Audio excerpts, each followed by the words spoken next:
Welcome to the Deep Dive. We're your shortcut to getting up to speed on complex topics. Today we're digging into a really detailed report on Azerbaijan's weather, specifically for July 20th to 29th, 2025. But it's more than just a forecast. We want to give you the immediate risks and the bigger climate picture, all boiled down for you. That's exactly right. We're looking at how these short-term predictions, they actually highlight much larger climate shifts happening right now. The aim is to connect those dots for you. See how today's weather reflects these changing climate baselines, these amplified extremes.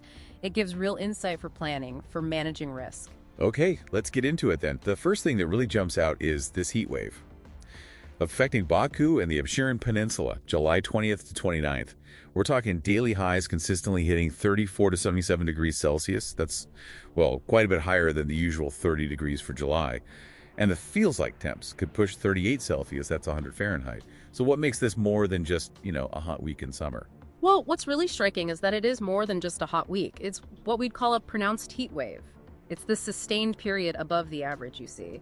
And it's made worse by high humidity, like 65, 75% at night, still 35, 45% in the day, plus a very high UV index getting up to 10. Wow, okay. Yeah, and that combination, it poses real public health risks, heat stroke, issues for people with heart conditions, and it stresses infrastructure, especially in Baku with the urban heat island effect, where the city itself makes things hotter. And this isn't totally out of the blue, actually. It fits the pattern. Azerbaijan's average annual temperature was already up 1.3 degrees Celsius by 2010. We've been seeing more hot extremes. Right, so it connects to that longer trend. Yeah. Okay, Baku is baking, but the report mentions something about rain too. Seems a bit paradoxical. What's happening with precipitation? Yeah, it's a really interesting contrast. Overall, summers are projected to get drier across the country.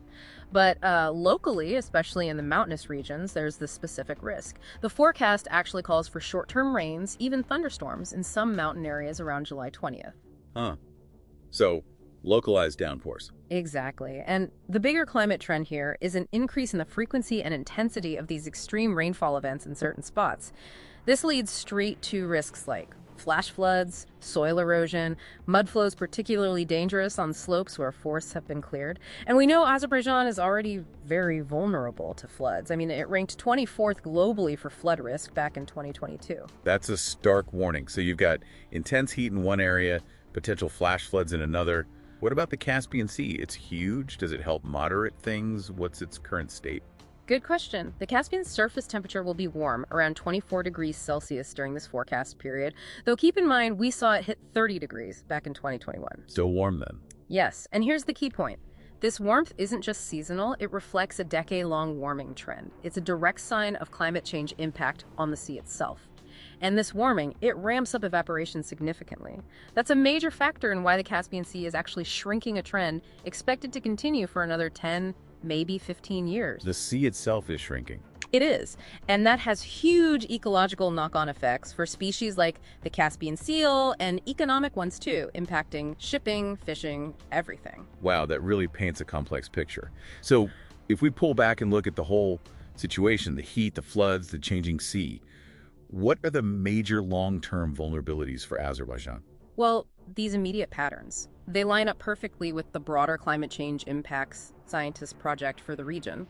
Azerbaijan faces serious long-term risks from floods, yes, but also droughts and more frequent intense heat waves like the one forecast. The agriculture sector is especially vulnerable. About 80% of it is in arid or semi-arid zones already. And that must have an economic cost. Absolutely. Extreme weather events are already estimated to cost Azerbaijan something like $70 to $80 million every year. Okay, a hefty price tag. So what's the path forward? What can be done to manage these risks? The report points to several key strategies. First, really comprehensive public health plans specifically for heat stress. Second, much better localized warning systems for these weather hazards in the mountains, the floods, the mud flows. And third, continued strategic investment in climate adaptation. That means things like smarter water resource management. Makes sense. Yeah, and promoting climate-smart agriculture, like the ongoing efforts to train farmers, maybe 15,000 of them, and make irrigation more efficient.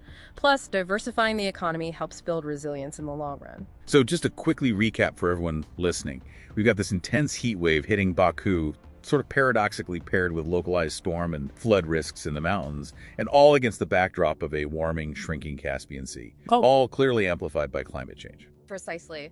And that brings us to a final thought for you to consider. Seeing how these specific climate impacts, the heat, the water, the sea level, are all interconnected in Azerbaijan, how does that help you look at similar environmental challenges elsewhere in the world?